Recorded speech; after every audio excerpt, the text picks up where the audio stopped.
A billionaire CEO walks into her own luxury car dealership and gets turned away. But not because she can't afford it. Because of the color of her skin. What happens next?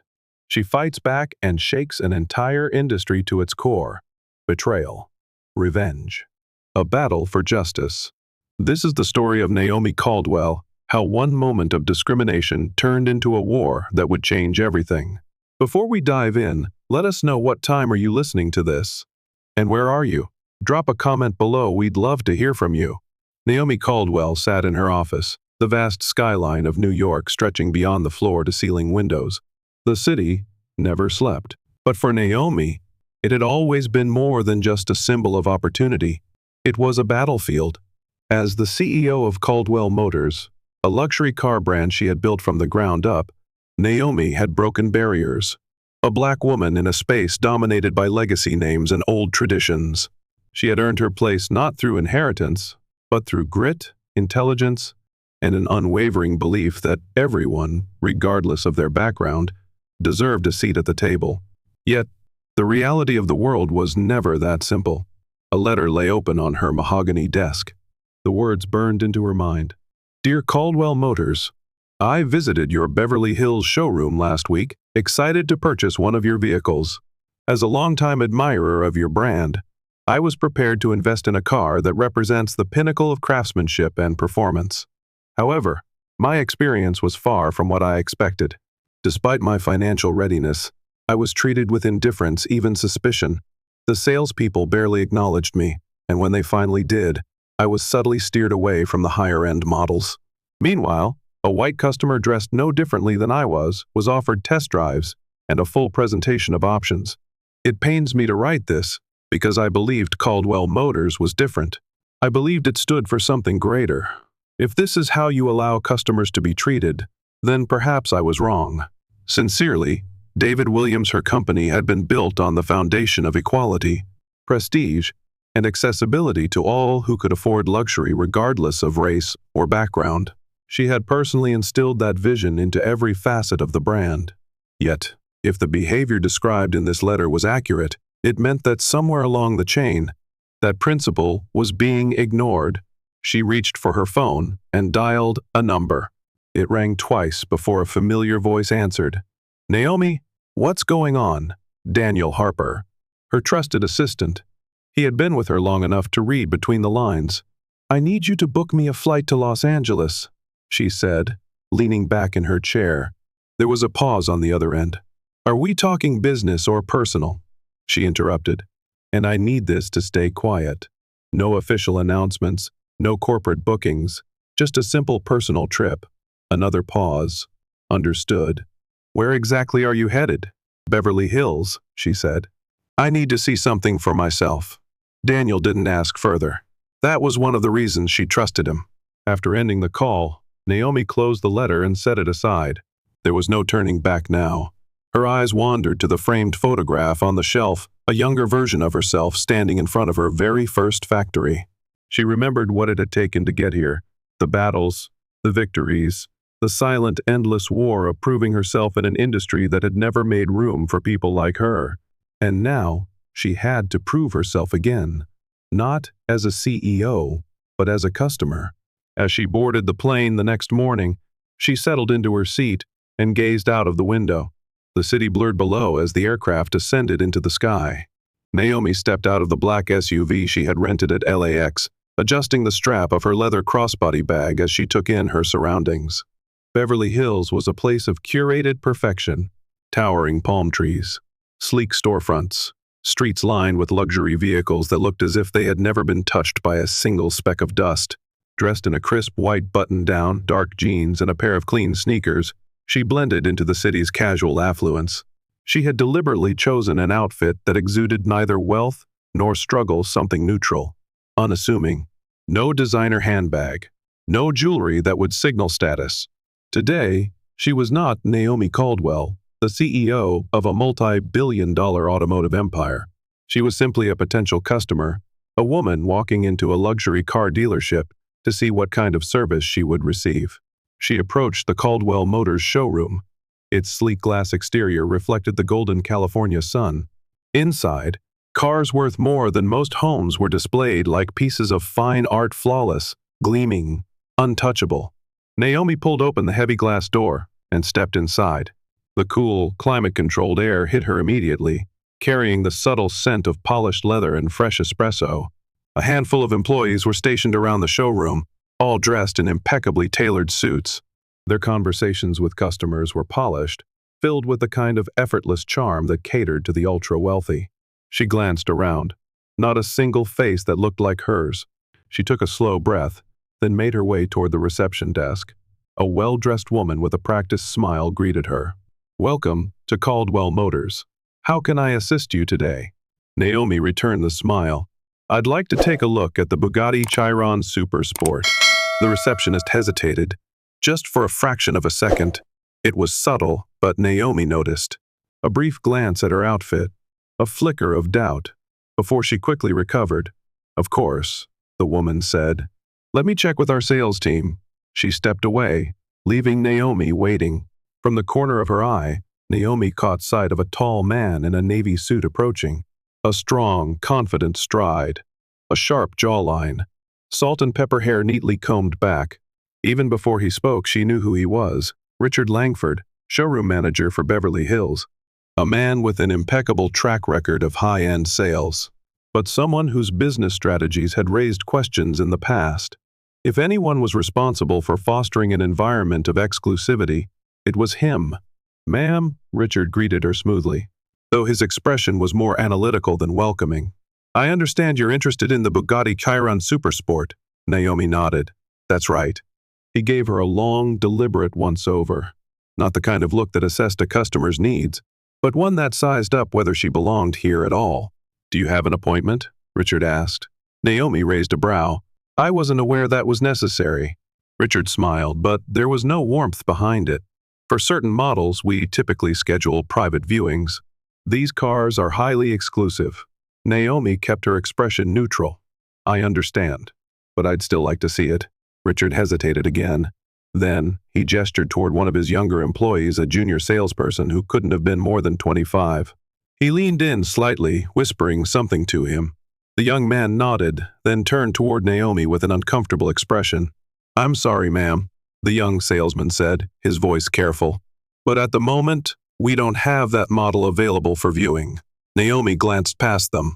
Just behind the glass partition, the Bugatti Chiron Supersport sat under showroom lights. Flawless. Untouched. "That's interesting," she said, tilting her head slightly. "Because it looks like it's right there." Richard's smile barely faltered. "It's currently reserved for a client."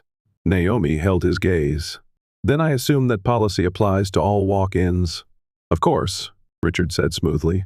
Before Naomi could respond, the glass doors opened. A well-dressed couple entered, an older white man in a tailored suit, his wife draped in diamonds. Within seconds, they were greeted warmly. "Mr. and Mrs. Calloway, welcome." A different salesperson practically rushed to assist them.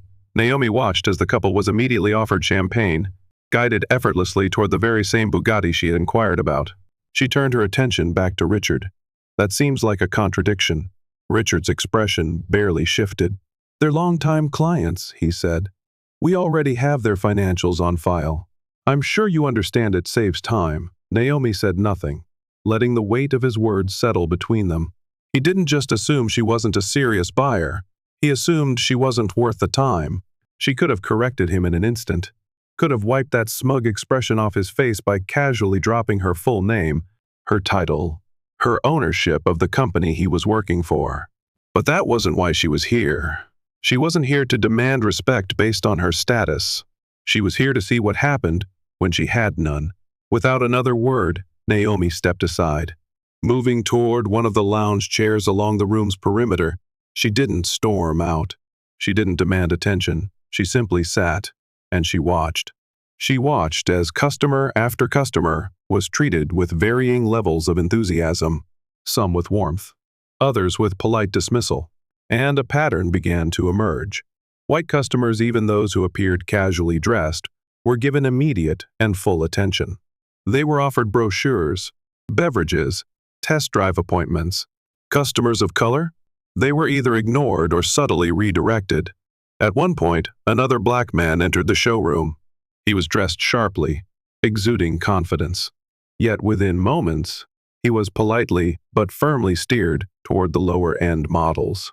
Suggestions given under the guise of finding the perfect fit. Naomi didn't need a research team or internal reports. She was witnessing the evidence unfold right in front of her. A system, a policy, a gatekeeping practice that was not accidental, but intentional. She checked her watch. She had been sitting for nearly an hour now, and not once had anyone returned to offer her assistance. She exhaled slowly, then stood up. She had seen enough. Without a word, she turned and walked out of the showroom. Stepping back into the bright California sun, she could feel the weight of what she had just uncovered pressing against her chest. But there was no anger, only clarity. This wasn't a misunderstanding. This wasn't a single bad employee. This was a system. And systems could be dismantled. Naomi sat at a corner table in a small cafe across the street from the showroom, stirring a cup of black coffee that had long gone cold. Through the large glass windows, she had a clear view of the dealership's entrance. She hadn't left in frustration. She hadn't stormed out or caused a scene. That wasn't how she operated. Instead, she had chosen to watch. The showroom bustled with movement. Salespeople gliding across the glossy floors with effortless charm. Customers came and went, their interactions forming a pattern Naomi could now recognize. It was subtle, but only if you weren't paying attention. She saw how the staff instinctively gravitated toward certain individuals, those who fit their unspoken criteria of an ideal customer. Men in tailored suits, women adorned with designer bags, couples who carried themselves with an air of entitlement. A well-dressed older gentleman strolled in, his navy blazer crisp, his leather shoes polished.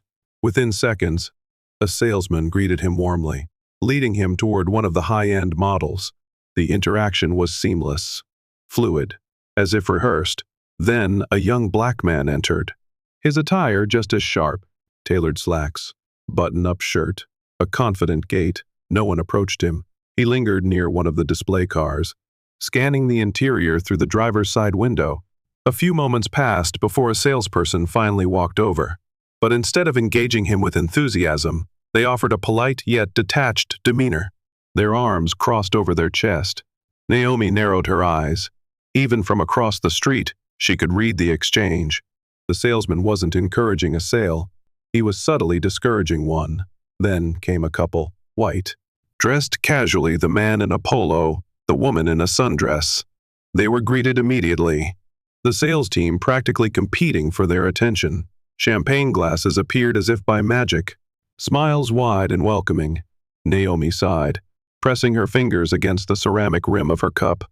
It was a systematic selection process. Customers weren't just being judged, they were being filtered. The doors to the showroom swung open again, and Naomi's focus shifted. A young woman, no older than 25, stood near the reception desk, a tablet in hand. Her auburn hair was pulled back into a sleek ponytail, her beige blazer crisp. But Naomi could sense something in her posture, something uncertain. Maria Torres. Naomi had noticed her earlier, the way she hesitated when Richard Langford gave orders. She had watched how Maria's gaze flickered between the customers and her co-workers, as if she were constantly questioning the very system she worked under. Then came the moment that confirmed Naomi's suspicions. A middle-aged black woman entered the showroom, her smile warm as she approached the front desk. Naomi could see her speaking with Maria, gesturing toward one of the vehicles. Maria nodded, a clear willingness to help. But before she could take even a step forward, Richard appeared. With a slight tilt of his head, he directed Maria elsewhere. The woman at the desk was left standing alone. Moments later, she turned and walked out. Unassisted, Maria hesitated before obeying, but eventually she did. That hesitation was all Naomi needed to see. She placed a $20 bill under her cup, grabbed her bag, and crossed the street. Naomi walks back into the showroom. Inside the showroom, the energy remained the same, sleek, calculated, polished. Naomi didn't acknowledge Richard this time. She didn't need to. Instead, she walked straight to Maria. The young woman looked up, her fingers tightening around the tablet in her hands. "Hi," Naomi said smoothly. "I was hoping you could help me. I'd like to take a closer look at one of the vehicles." Maria hesitated. Naomi saw it again, that internal struggle. The pull between duty and conscience. Maria started, then glanced toward the other side of the room, where Richard was speaking with another salesperson. Which model were you interested in? Naomi almost smiled. Unlike the others, Maria hadn't dismissed her outright. The Bugatti Chiron Supersport, she said. Maria's breath hitched slightly. Her fingers tightened around her tablet. That's some. It's right there, Naomi finished for her, nodding toward the pristine vehicle displayed under the showroom lights. Maria looked down, shifting uncomfortably. That particular model is reserved. Naomi said nothing, just waited. Maria exhaled, the smallest sign of frustration flickering across her face. You don't have to do this, Naomi said gently. Maria looked up sharply. Do what? Pretend there's a reason I can't see that car when we both know it's available. For a long moment, Maria didn't speak. She opened her mouth, then closed it again, as if weighing something. Then, just as she seemed ready to say something real, Richard's voice cut through the air. Maria. Richard intervenes. Both women turned. Richard approached with measured strides. His presence was commanding, his expression unreadable. Naomi met his gaze unbothered. Is there a problem here? Richard asked. His tone was even, but pointed. Maria looked between them, suddenly stiff. No, sir. Good. Richard turned his attention to Naomi. As I mentioned earlier, we don't have anything available that would be a good fit for you. The audacity of his words might have made Naomi laugh if the situation weren't so deeply unsettling. Maria's jaw clenched slightly. She looked as though she wanted to say something, but Richard didn't give her the chance. He nodded toward one of the other employees, gesturing for Maria to follow. And just like that, the moment passed. Maria turned. But Naomi noticed the way her fingers gripped the tablet tighter, the way her steps weren't entirely steady. A small act of defiance. But small was enough. Naomi didn't push further. She knew when to step back. Instead, as she turned to leave, she reached into her bag, pulled out a business card, and set it carefully on the polished surface of the desk. Maria caught the motion out of the corner of her eye. Her gaze flickered toward it. Naomi didn't say anything. She didn't need to. But she made sure Maria could read the words printed on the card before she walked away. If you ever want to talk, call me. Maria's dilemma. Maria sat in the driver's seat of her compact sedan, parked in the dimly lit lot behind the showroom. The engine was off, but she hadn't stepped out yet. Instead, she stared down at the business card resting in her palm, the edges slightly bent from where she had been gripping it too tightly. The name printed on it was simple enough. Naomi Caldwell. No title, no elaborate logo, just a phone number. But Maria knew exactly who she was. She exhaled sharply, tossing the card onto the passenger seat and rubbing her temples. Her shift had been long, but that wasn't what had exhausted her. It was everything else. The weight of what she had seen, what she had been complicit in, and the knowledge that if she made the wrong move, she could lose everything. If she called Naomi, there was no turning back. She glanced up at the rearview mirror, catching her own tired eyes. She had spent the last 2 years convincing herself that she was just following orders, that she had no real choice in the matter. That had worked for a while. But today, after seeing how Richard had so casually dismissed a woman who should have been treated like any other customer, Maria felt something shift inside her. Keeping quiet wasn't going to make her feel any better. Before she could change her mind, she grabbed the card, pulled out her phone, and dialed the number. It rang once, twice. Then a voice calm, steady, and completely expecting this call. This is Naomi. Maria swallowed. It's me, Maria. From the showroom, a pause. Then Naomi's voice softened. I'm glad you called. Maria hesitated. I don't know why I did. I think you do, Naomi said gently. Do you want to meet? Maria glanced out the windshield, as if checking to see if anyone was watching her.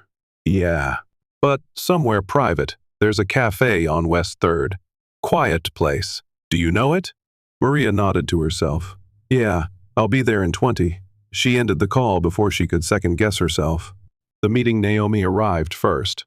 Choosing a table in the back, where the lighting was dim and the noise from the barista's coffee machine drowned out any low conversation, she stirred a cup of tea absently, though she had no real interest in drinking it. When the door opened, she immediately spotted Maria. The young woman hesitated at the entrance, her posture stiff, her eyes scanning the room. She looked nervous, like someone walking into a situation that could change the course of her life. Naomi had seen that look before. She raised a hand slightly, offering a small nod of acknowledgement. Maria saw her and exhaled quickly, making her way over. She didn't sit down right away. She placed her hands on the back of the chair, as if considering whether this was a mistake. I shouldn't be here. Naomi didn't push. But you are. Maria looked at her for a long moment, then, with a resigned sigh, sank into the chair across from her. For a few seconds, neither of them spoke. Naomi let Maria sit with the silence, knowing she would break it first, and she did. You don't understand how bad it is, Maria muttered, shaking her head. It's not just that we ignore certain customers. It's built into the way we do business. Naomi remained composed, but inside, she felt something settle. A confirmation of what she had suspected. Tell me. Maria glanced around again, lowering her voice. The showroom has unofficial rules. They never put them in writing, but they're drilled into us. Naomi's fingers traced the edge of her cup. What kind of rules? Maria hesitated, then leaned in slightly. We're taught to identify qualified customers within the first minute of interaction. And by qualified you mean? Maria swallowed. Race. Naomi's jaw tightened. The truth comes out. Maria swallowed hard. Richard didn't say it outright. He didn't have to. He calls it customer profiling, she whispered. Says it's about maximizing efficiency, not wasting time on people who aren't serious buyers. Naomi's fingers curled slightly against the ceramic cup. And by not serious buyers, Maria exhaled. If they're not famous, yeah. She looked down at the table. He tells us not to waste time on them. Says they're either looking around or just pretending to have the money. Maria hesitated. And if we get caught spending too much time with the wrong customer, we get reprimanded. Sometimes in front of everyone. Naomi absorbed her words carefully. She had known there was bias in luxury sales. She had fought against it her whole career. But hearing it spelled out so plainly, knowing that it wasn't just a few bad employees but an enforced practice, made her stomach turn. A dangerous choice. Have you ever pushed back? Naomi asked. Maria let out a bitter laugh. What do you think? Her fingers tapped anxiously against the table. I need this job. I have bills to pay. And the one time I tried to go against it, tried to actually help someone, I got a warning. Her voice dropped lower. If you go against Richard too many times, you don't last long. Naomi watched her carefully. Why are you telling me this now? Maria hesitated. Because I saw what happened today. And, she trailed off, shaking her head. I don't know. I guess I'm tired of feeling like I have to be part of it. Maria rubbed her temples. I hate that I didn't stand up for you. Naomi shook her head. That's not why I'm here, Maria. I don't need an apology. Maria met her gaze. Then what do you need? Naomi leaned forward slightly, her voice steady. I need to know if you'd be willing to stand by what you just told me. Maria's expression shifted. Fear. Uncertainty. You mean, go public? Not yet, Naomi said. But if I move forward with this, I need someone inside who can confirm what's really happening. Maria looked away, conflicted. If I do that, I lose everything. Naomi didn't pressure her. I won't ask you to do anything you're not ready for. A pause. But if you ever decide you want to be part of the change, I'll be here. Maria was silent for a long time, staring down at her lap. Finally, she exhaled. I don't know if I'm that brave. Naomi offered a small, knowing smile. Sometimes, the bravest thing you can do is admit the truth. Maria didn't respond. But she didn't walk away either. And Naomi took that as a start. Naomi's plan begins. Naomi sat in her hotel room later that night. Her phone rested on the table as she replayed her conversation with Maria in her mind. The weight of what she had learned wasn't surprising. It was infuriating. A part of her had hoped the discrimination at the showroom was a result of individual bias, a handful of employees acting on personal prejudice. But it wasn't that simple. This was systemic. She leaned back in her chair, staring at the city lights outside her window. She had spent years ensuring Caldwell Motors stood for something more than just luxury. It stood for access, fairness, prestige based on merit, not skin color. Yet here she was, uncovering a practice that went against everything she had built. Richard Langford wasn't just another bad employee. He was running a system designed to exclude, to quietly filter out customers who didn't fit his image of who should own a luxury car. Naomi knew she couldn't just confront him outright. He would deny it, twist it, make it sound like a misunderstanding. No, she needed proof, and not just testimony. She needed hard, undeniable evidence. She reached for her phone and dialed. The line rang twice. Then, "Daniel," she said as soon as her assistant answered. "You found something?" Daniel replied, his voice sharp with attention. "Oh, I found plenty," Naomi muttered. "And now, we're going to catch them in the act." The trap is set the next morning. Naomi dressed in the same simple outfit she had worn before. Jeans, a button-down, sneakers, nothing flashy, nothing that screamed wealth or power. She carried the same small bag, giving no indication that she was anyone of importance. Walking through the glass doors of the showroom, she immediately spotted Richard across the floor, speaking with another well-dressed customer. He didn't notice her yet, and she preferred it that way. This time, she didn't approach him directly. Instead, she picked a different salesperson, a young woman standing near a display of luxury sedans. "Excuse me," Naomi said, keeping her tone polite. "I'd like to take a closer look at the Bugatti Chiron Super Sport." The woman glanced at her briefly, before offering a professional yet hollow smile. "Unfortunately, that particular model isn't available for viewing right now." Naomi tilted her head slightly. "Are you sure? I was here yesterday and I saw it on display." The woman's smile didn't waver. "I'm sorry, ma'am, it's currently unavailable." Naomi studied her for a moment. She wasn't hesitant like Maria.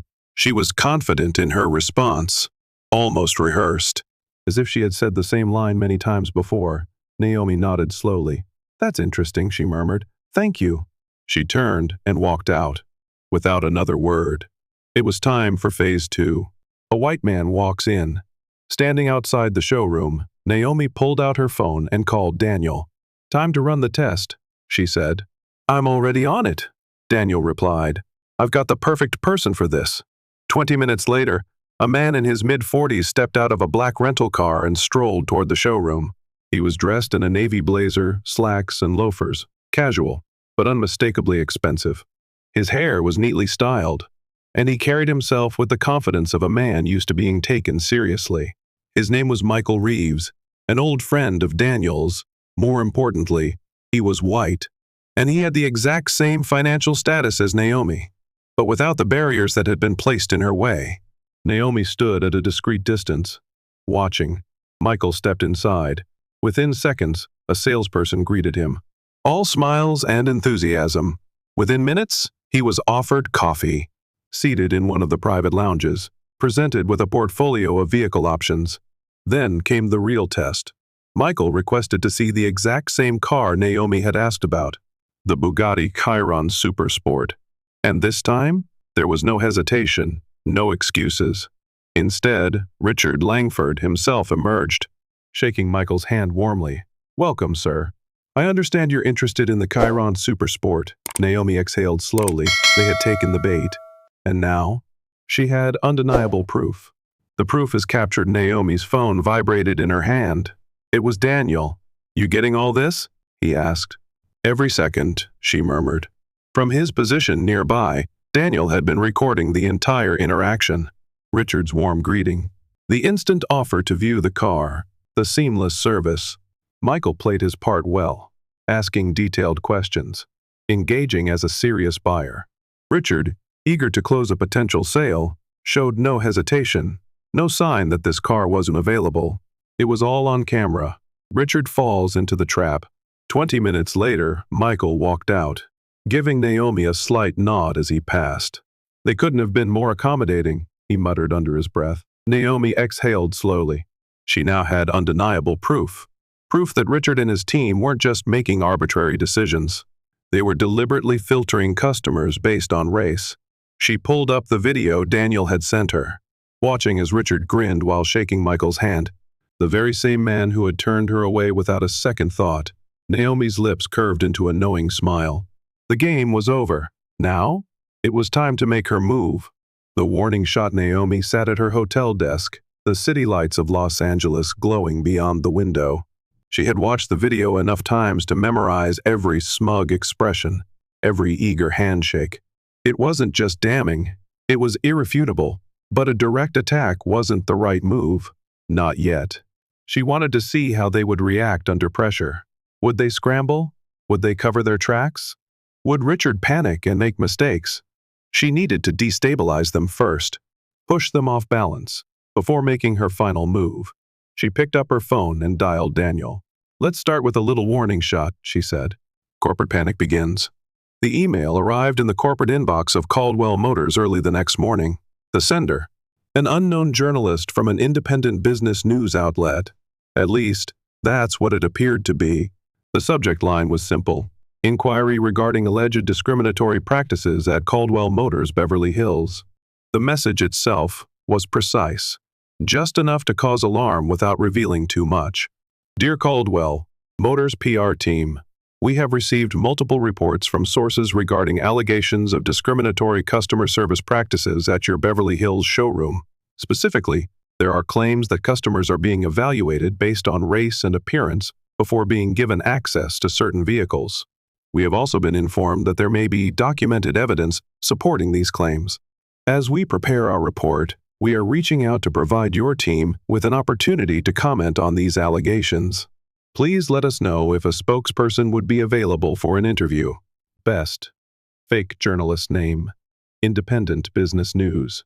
The email was signed with a fake journalist name created by Daniel's contacts in the media world. Enough to seem legitimate, but impossible to trace back to Naomi. Then, they waited. Richard Langford gets the call precisely 11:32 a.m. Richard Langford's personal phone rang. "Langford speaking," he answered, only to hear the sharp, impatient voice of his regional director on the other end. "Richard, what the hell is going on over there?"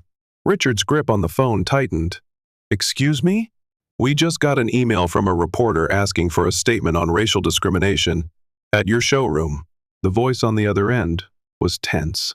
"This better be a misunderstanding, because if we have a PR nightmare on our hands, I swear." Richard forced a chuckle. "I'm sure it's nonsense. You know how these reporters work. They love to stir up drama." His mind was already racing. Who the hell had leaked something like this? "Find out what's going on and clean it up," his boss snapped. "If this becomes a bigger issue, corporate will step in, and you don't want that." The line went dead. Richard stood in his office, fuming. Someone had talked. Someone had brought outside attention to the way things were run here. His jaw clenched. Then, he stormed out of his office, marching straight onto the showroom floor, his eyes locked onto one person. Maria Torres. Maria is in danger. Maria had just finished a routine meeting when Richard's voice cut through the air. "Maria, in my office. Now." Her stomach twisted. She followed him through the showroom, feeling every pair of eyes on her back as they walked past.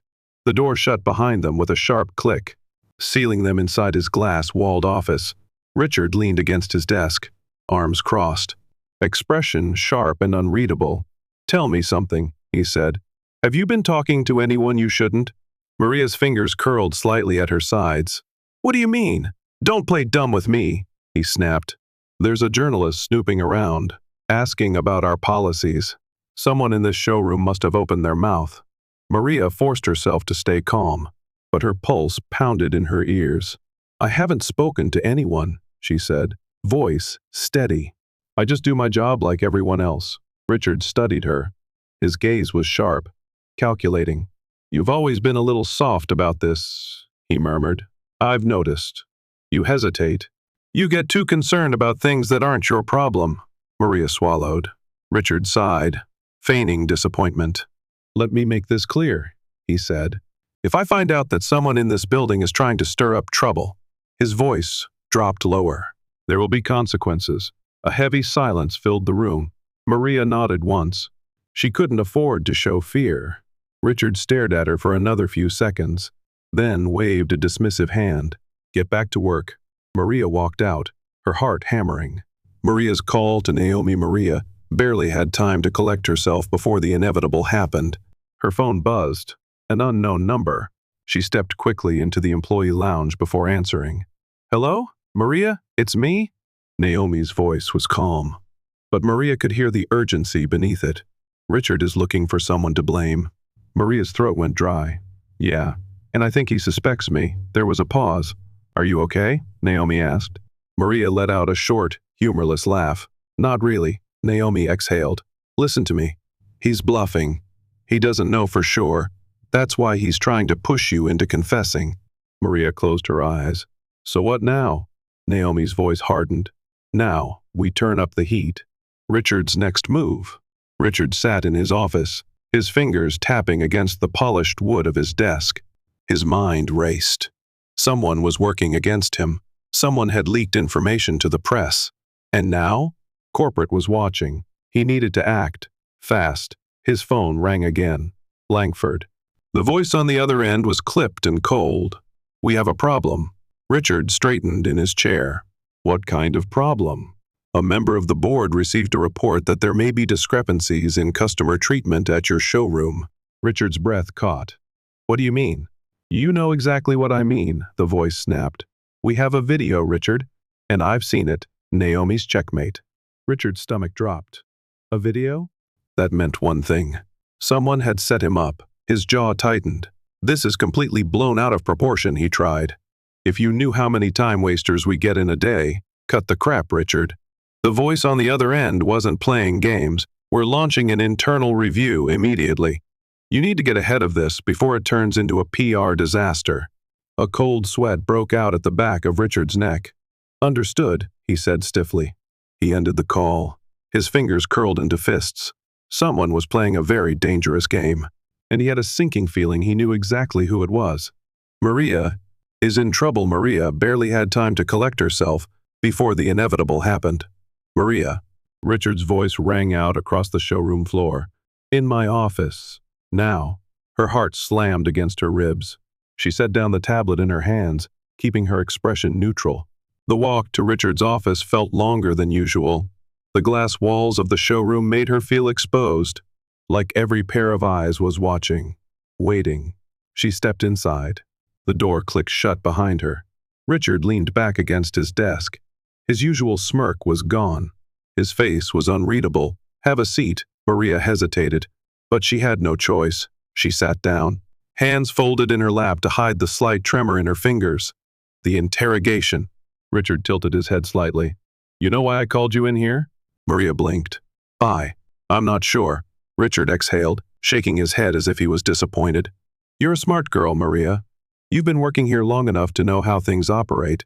Maria stayed silent. Richard leaned forward, resting his elbows on his knees. "You see, I have reason to believe that someone in this showroom has been talking to people they shouldn't." Maria's breath hitched.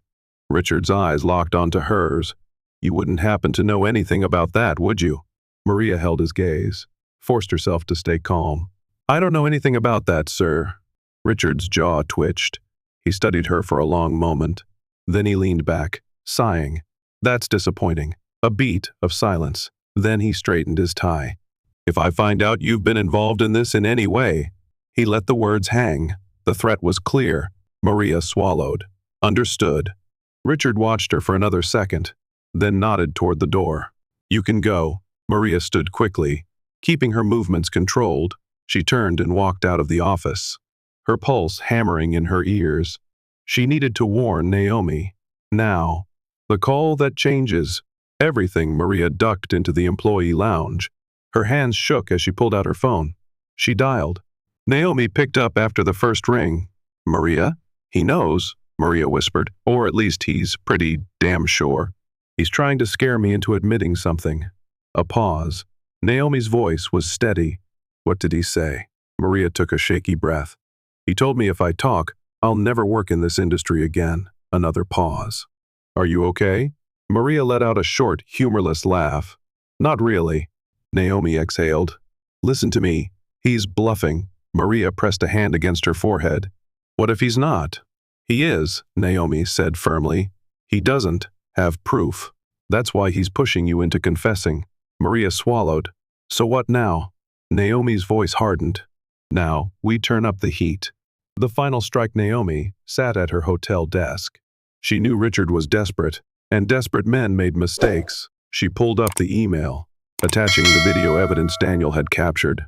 Then she typed a short, calculated message. To Jonathan Fields, Caldwell Motors, board member subject. Urgent, customer treatment issue at Beverly Hills Showroom. Jonathan, I thought you should see this.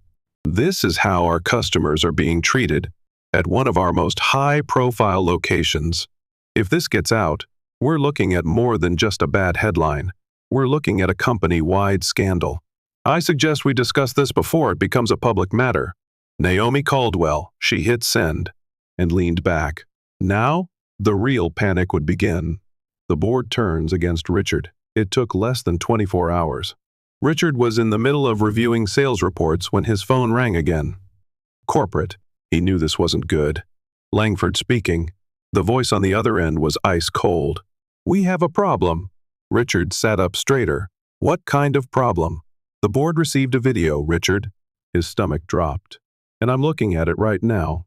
Silence. Then, this is indefensible. Richard clenched his jaw. You don't understand. The voice cut him off. We understand perfectly. The next words made Richard freeze. The board is calling an emergency meeting. Richard's blood ran cold. Naomi's victory. Is near. Naomi received a response to her email 3 hours later from Jonathan Fields. Naomi, I've reviewed the footage. We will convene an emergency meeting. I suggest you be there, Jonathan. Naomi smiled. Checkmate. Richard was finished. The final showdown. The boardroom at Caldwell Motors headquarters was eerily silent.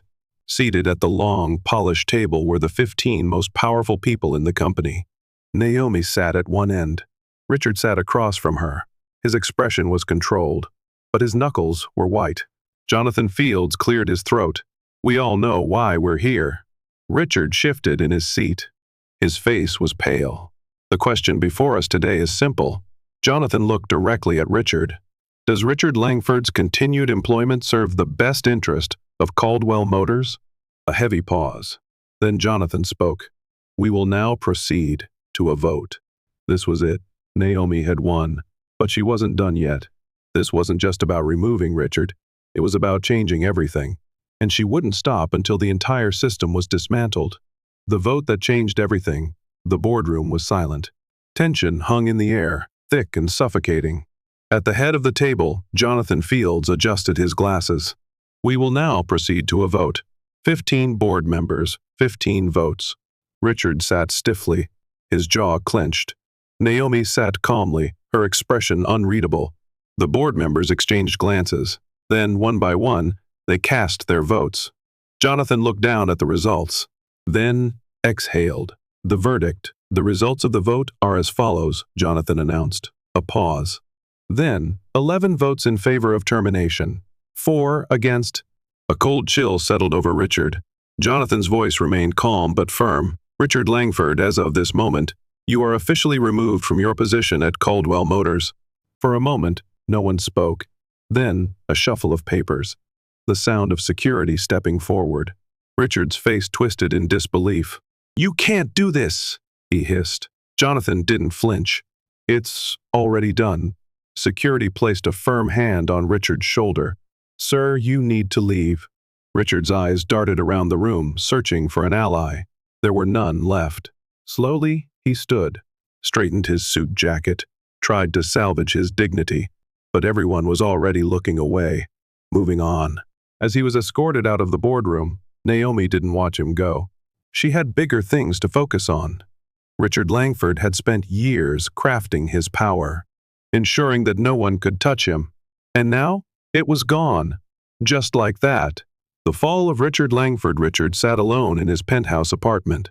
The room was dark, except for the soft glow of the television screen. Every major news network was running the same story. Breaking news. Caldwell Motors fires executive after discrimination. Scandal. CNBC. Former showroom director ousted amid controversy. The New York Times. Disgraced executive. Richard Langford fired as luxury car industry faces reckoning. Forbes. From power to exile. The man who lost everything overnight. Richard's phone sat silent on the table. No calls, no messages, No industry contacts reaching out to support him. He had tried. He had called in favors, reached out to old allies, but they had all brushed him off. No one wanted to be associated with him. No one would hire him. He had been declared radioactive. Richard clenched his jaw as he scrolled through the internet. Customers were boycotting showrooms that had been linked to him. Former employees were coming forward, confirming that the toxic culture at his showroom had been real all along. He reached for his whiskey glass. His hands were shaking. This wasn't supposed to happen. Naomi wasn't supposed to win, but she had, and there was nothing he could do about it. Naomi's final move. Naomi Caldwell stood before a packed press conference at Caldwell Motors headquarters. This wasn't about a scandal. This was about what came next. She placed her hands on the podium, then looked out at the cameras. Today, she began, her voice strong, we turned the page. A hush fell over the room. She continued, the past few weeks have revealed serious flaws in our company. It is clear that there have been deeply ingrained biases in how we serve our customers. A murmur spread through the crowd, and for that, we take full responsibility. She let her words sink in before continuing, but accountability is not enough. Real change must happen. She turned toward the large screen behind her. It lit up with a list of changes, new mandatory training programs for all employees, eliminating bias in customer interactions, zero-tolerance policy for discrimination at every level, an oversight team to investigate any reports of unfair treatment, new leadership at key showroom locations to ensure policies are enforced. Naomi turned back to the audience. We are not just changing policies. We are changing our culture. The room was silent. Listening, Naomi's voice didn't waver. This is about more than just Caldwell Motors. This is about the entire luxury auto industry. It is about ensuring that every customer, regardless of background, race, or appearance, is treated with the dignity and respect they deserve. Then, she delivered the final blow. We are setting a new standard, and we challenge every other luxury brand in this industry to do the same. The room erupted in applause. The industry shifts. In the days that followed, Naomi's victory shook the industry. Luxury brands across the market were now under pressure to evaluate their own customer policies. Other CEOs began making statements, promising internal reviews of their showroom practices. Customers who had been silenced for years began coming forward with their own stories of discrimination. The industry was changing because Naomi had forced it to. A new beginning Naomi stood in her office, looking out over the New York skyline. She had won the battle, but she knew the fight wasn't over. Discrimination in business didn't disappear overnight. There would always be people like Richard, people who would fight to maintain exclusion and control. But now, they knew they could be beaten. Naomi smiled slightly. This was just the beginning. The Caldwell Motors showroom months later. The showroom in Beverly Hills looked almost unrecognizable compared to a few months ago. The cold, unwelcoming atmosphere? Gone. Instead, there was a new energy, a sense of inclusivity. New employees had been brought in, and those who remained had undergone mandatory training. A new general manager, David Holloway, had been appointed, a man Naomi had personally vetted. Customers had started noticing the difference. It actually feels like they want me here. One black customer was heard saying, last time I was here, I felt invisible. Now, they're actually listening to what I want. The numbers didn't lie. The sales dipped during the scandal. Reversing, Caldwell Motors had gone from a cautionary tale to a case study in corporate transformation. Maria's new role, Maria Torres adjusted her new employee badge. Her new title? Employee Training and Compliance Supervisor. A few months ago, she had been terrified to speak out. Now, she was leading the very change she once thought was impossible. She entered Naomi's office, setting reports on her desk. First wave of employee evaluations came in, she said. Compliance is at 87%. Some resistance, but overall, it's working. Naomi smiled. You did something brave, Maria. Maria exhaled. I never thought I'd be part of something like this. Naomi folded her arms. Change doesn't come from the people who stay silent. It comes from the ones who decide enough is enough. Maria's expression softened. She nodded. And for the first time, She believed it. What do you think? If you were in Naomi's position, would you have fought back the same way? Or do you think she should have taken a different approach? Have you ever faced discrimination in a business setting? How did you handle it? Drop your thoughts in the comments. Let's start a real conversation about power, privilege, and what it takes to make change happen. Your voice matters. Key takeaways from Naomi's story: change starts with one person, but real transformation happens when others stand up too.